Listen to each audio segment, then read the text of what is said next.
I'm going to look at a second problem in this 1.4 section to do with compound interest and present value. The difference with this problem is we're going to be looking for the interest rate rather than the future value or the principal. So if we look, Laura has invested $15,500 in a registered education savings plan, an RESP. She wants her investment to grow to at least $50,000 by the time her newborn enters university in 18 years.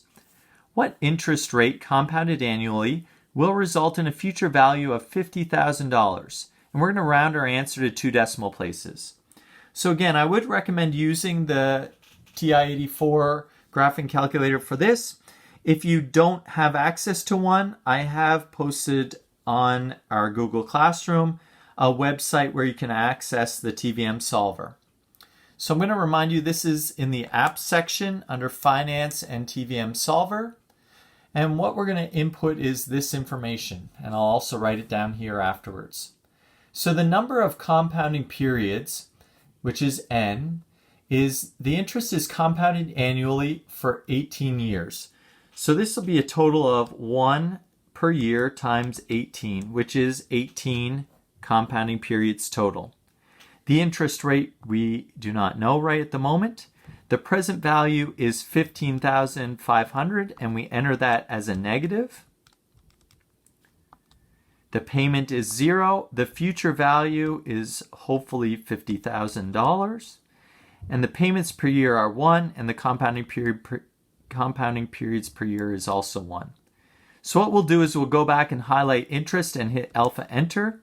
And this tells us our interest rate should be 6.7229, which if we're rounding this to the hundredths place, should be 6.72%.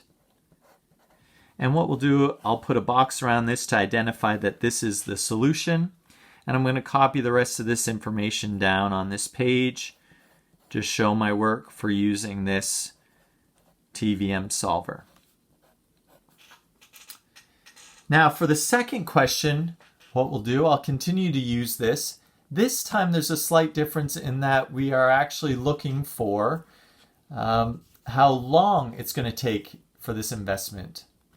So suppose that Laura wants her $15,500 to grow to at least $60,000 at the interest rate from Part A.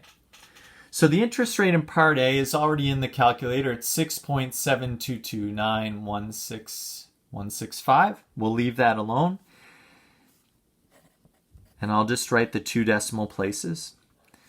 The present value is going to be the same. It's $15,500. Her payment is 0. This time we're going to change the future value to be $60,000.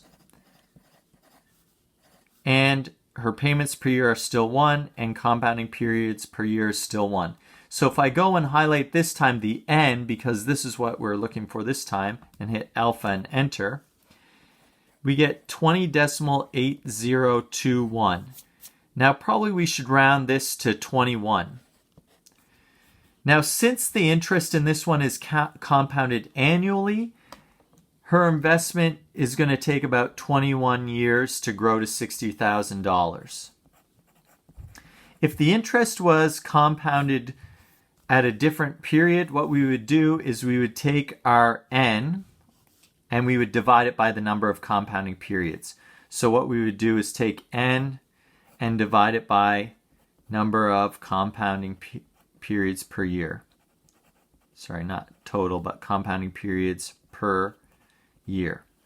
In this case, if we do that, we'd have 21 divided by 1, which is still 21 years. You're kidding me.